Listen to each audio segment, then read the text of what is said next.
Hello, my name is Sarah Woolley. This is my audience.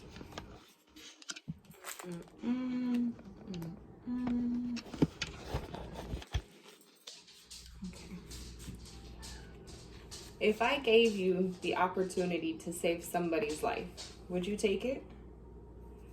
The need for organ donations is constantly growing, and it's very simple to register as an organ donor. Here in the United States, as a medical student, I done a lot of research on organ donations, and I'm also an organ donor myself. Today we're here to talk about organ donations and the need of it, the benefits that come with donating your organs, and also how to register for organ donation. So to start off, people around the world need organ transplants and they need our help. According to Susie Smith, she wrote an article at the New York Post. The problem with organ donations is the lack of organs and the lack of donors. In the United States alone, 120,000 people are on a donation transplant waiting list. If you think about that amount of number in the United States alone, that's a whole lot of people that are waiting just to get something like a kidney or a liver to help them better their life and be able to continue on in their future. And according to the University of Nevada at Reno, there is 22 people who die on average every day off of that transportation list. Organdonation.gov is a website that has tons of facts and great information about organ donation and how to register. According to them, every 9 minutes, a new name is added onto that list. So what that means is that at the end of this today, there's going to be one more name added onto that list of someone who needs an organ transplanted to them. And according to a survey that was done in the US, only 90% of the population support organ donations, but there's only 60% of them that are actually registered as organ donors.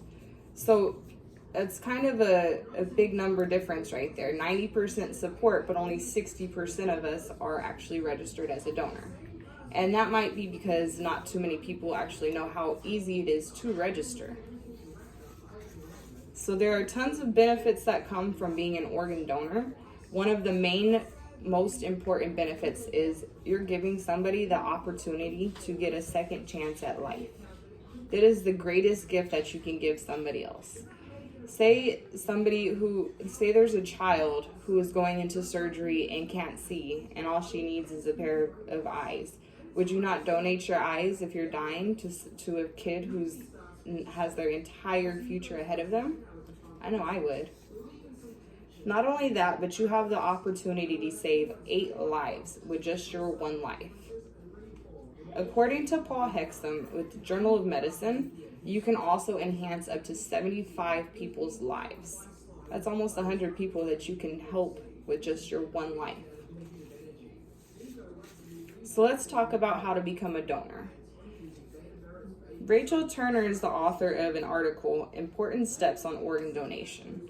And she states that it's very important to communicate with your family and your loved ones on your decision of becoming an organ donor. And that is because when you pass away and all of the doctors and your loved ones are around you, if you have not communicated the fact that you want your organs to be donated to science, or you want your organs to donate and medically benefit another person, your family can actually change that and go with whatever they have written in themselves. They can go to cremate you or bury you instead, even though it was your will to have your organs donated. So it is very crucial for you to speak with your loved ones about your decision on organ donation.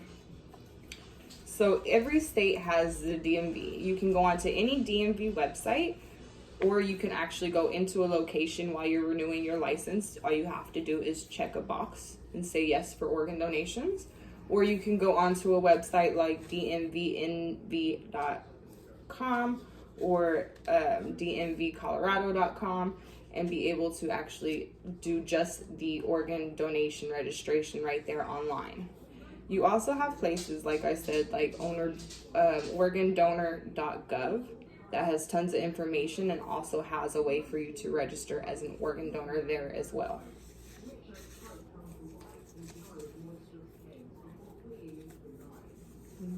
Give me 1 second. Sorry, guys.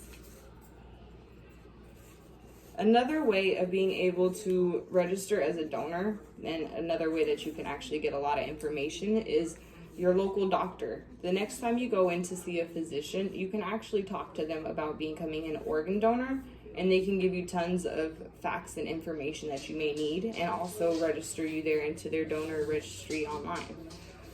One thing that you need to know is there's a huge myth that states, if doctors know you're an organ donor, they won't save your life, which that is completely not true. Once you're in that list, it is completely anonymous, so doctors won't actually know that you're an organ donor until after you have passed away and after the donor registry has been notified that you have passed away, for those people to come in and handle everything.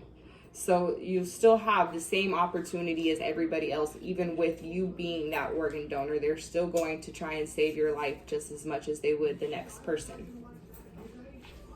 So in summary, we've discussed organ donations, the benefits of becoming an organ donor, and also how to become an organ donor yourself.